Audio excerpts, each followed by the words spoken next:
Magandang araw po muli sa inyo mga kasikap, Papa Bear TV, magandang araw po sa inyo lahat. Ah, Tatalakayan na naman po natin ngayon yung buhay commuters. Kayo po ba mga kasikap, alam ko po, karamihan po sa atin ng mga nagsisikap, pumapasok sa ating mga trabaho ay nagko-commute po.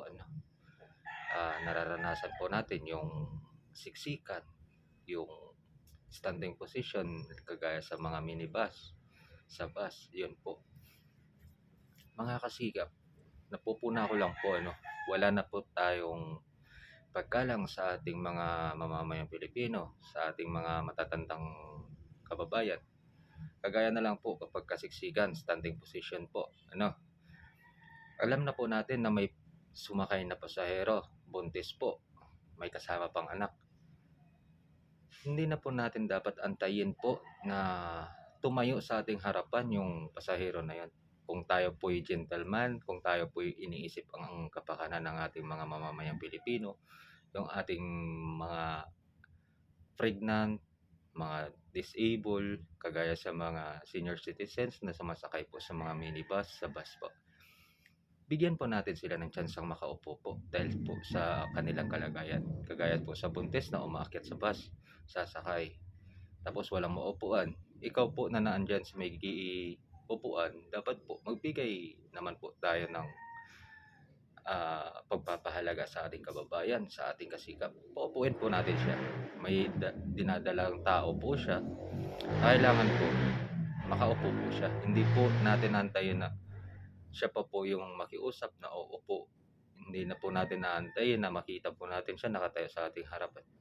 Dapat po ibalik po natin yung pagiging gentleman ng mga Pilipino, yung hindi makasarili, yung hindi lang sarili ang iniisip. Meron pa dyan, nakasabayan ko sa bus, may umakyat isang matanda. Dapat po pag nakakita kayo ng mga matatanda, understood na po natin, mga senior citizen na po yan sila. Dapat po paupuin. Abay, si kuya nag cellphone lang, pag nung nakakita na may umakyat na matanda, nagtulog-tulogan na. Imbes na paupuin po niya yung matanda, hindi po niya binigyan ng pagkakataon na makaupo po. Ako na nakatayo, alangan naman tatayo po muli ako para may makaupo. Nakatayo na nga po ako. Ako po yung magbibigay ng paraan para makaupo siya. Hindi po. Tayong mga Pilipino ay kinikilala ng bilang magiging mga magagalang na tao. So may respeto sa tao at gumagalang sa mga matatandang Pilipino, sa may mga kapansanan. Kaya po real talk po ito mga kasikap. Huwag na po natin hayaan na titingnan po tayo na nakaupo po dyan. Hindi po sila pa uupuin. Bigyan po natin sila ng upuan kapag umakyat. Hindi naman po siguro kalayuan ang inyong pinanggalingan. Hindi din po siguro kalayuan ang inyong pupuntahan para hindi nasin sila bibigyan ng upuan. Hayaan po natin na makaupo po sila. Total naman po, nakaupo ka na rin po, di ba? Tumayo ka po, then paupuin mo po siya. Napakalaking bagay po. Napasasalamatan ka ng isang tao. Yun po. Huwag po tayo maghanap ng kapalit. Huwag po tayo maghihintay ng isusukli. Pasalamatan lang po tayo ng isang tao na tinulungan natin, pinagbigyan natin. Malaking bagay na po yun. Napakaganda sa pakiramdam dito po sa dibdib natin na pinasalamatan po tayo ng isang tao. Yan lang po mga kasikap. Sana matuto po tayo na magbigay galang, din ibalik ang pagiging gentleman ng mga Pilipino. Huwag po natin hayaan na tuluyan na po masira at magiging walang mga galang na po tayo sa mga mamamayang Pilipino.